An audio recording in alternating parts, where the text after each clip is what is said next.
ভুয়া কোম্পানি তৈরি করে যারা মানুষকে সাথে প্রতারণা করে বিদেশে নেয় তাদের বিরুদ্ধে কোনো ব্যবস্থা নেওয়া হবে কিনা এবং কোম্পানিগুলো যখন চাহিদাপত্র দেয় সেই চাহিদাপত্র সঠিক যাচাই বাছাইয়ের ক্ষেত্রে নতুন করে সরকার কোনো উদ্যোগ নিচ্ছে কিনা।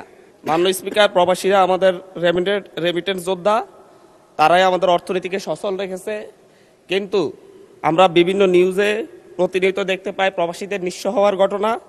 আমি কিছুদিন আগে সৌদি আরব গিয়েছিলাম, সেখানে প্রবাসী শ্রমিকদের সাথে কথা হয়েছে। সেই জায়গায় প্রবাসীদেরকে নেয়ার জন্যে বিভিন্ন ভুয়া কোম্পানি তৈরি করা হয় এবং ভুয়া কোম্পানি থেকে যাদের কোনো অফিস থাকে না, কোনো নির্দিষ্ট ঠিকানা থাকে না, শুধুমাত্র কাগজে কলমে তাদের ঠিকানা থাকে, সেই ঠিকানা অনুযায়ী সেই কোম্পানির নামে বিভিন্ন চাহিদাপত্র তৈরি করে সরকারের কাছ থেকে অনুমোদন নিয়ে বাংলাদেশ থেকে শত শত শ্রমিকদেরকে সেখানে পাঠানো হয়।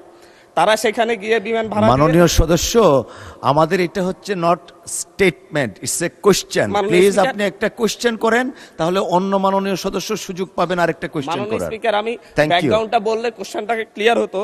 তো এই জায়গায় তারা সেখানে গিয়ে দেখতে পাই যে কোনো কোম্পানি নেই এবং তাদের কোনো চাকরি পায় না। আমরা কিছুদিন আগেও দেখেছি যে একজন না খেয়ে রাস্তায় মারা গিয়েছে। এবং এই ক্ষেত্রে আমি মাননীয় মন্ত্রীর কাছে আমার প্রশ্ন, এই ক্ষেত্রে বিভিন্ন ভুয়া কোম্পানি তৈরি করে যারা মানুষকে সাথে প্রতারণা করে বিদেশে নেয় তাদের বিরুদ্ধে কোনো ব্যবস্থা নেওয়া হবে কিনা এবং কোম্পানিগুলো যখন চাহিদাপত্র দেয় সেই চাহিদাপত্র সঠিক যাচাই বাছাইয়ের ক্ষেত্রে নতুন করে সরকার কোনো উদ্যোগ নিচ্ছে কিনা। ধন্যবাদ মাননীয় স্পিকার। ধন্যবাদ মাননীয় সদস্য। মাননীয় প্রতিমন্ত্রী। জি, মাননীয় স্পিকার, আপনাকে ধন্যবাদ। মাননীয় সংসদ সদস্যকেও ধন্যবাদ। তিনি একটি গুরুত্বপূর্ণ বিষয় আমাদের সামনে এনেছেন। এটা সঠিক যে ইদানিং লক্ষ্য করা যাচ্ছে যে বাংলাদেশি, বিশেষ করে যারা দেশের বাইরে যাচ্ছে, তারা অনেকে মিলে কিংবা ওই দেশের মালিক পক্ষের সাথে মিলে একটা নামে মাত্র কোম্পানি খুলে তারপরে এখান থেকে অনেক লোক নিয়ে যায়। দেখা যায় সে কাজ দিতে পারবে না 10 জনকে, লোক নিয়ে যাচ্ছে 100। এখান থেকে কিন্তু বিজনেস করতেছে তারা।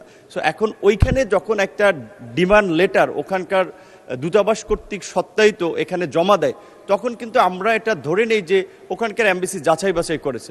তো আমাদের যেটা একটু গ্যাপ আছে, আমি মনে করি আমাদের ওখানকার যারা দূতাবাস বিশেষ করে ওই দেশগুলোতে আছেন তাদের আর একটু কঠোর নজরদারি, মনিটরিং এবং যাচাই বাছাই প্রয়োজন। এই বিষয়ে আমরা পররাষ্ট্র মন্ত্রণালয়ে যৌথভাবে কাজ করছি। আমাদের মন্ত্রণালয়ের অধীনে 27টি দেশে 30টি শ্রম কল্যাণ উইং রয়েছে।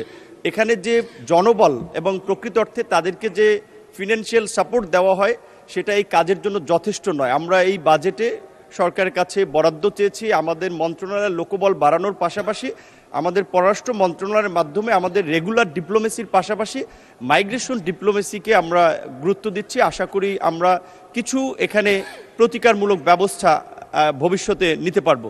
ধন্যবাদ।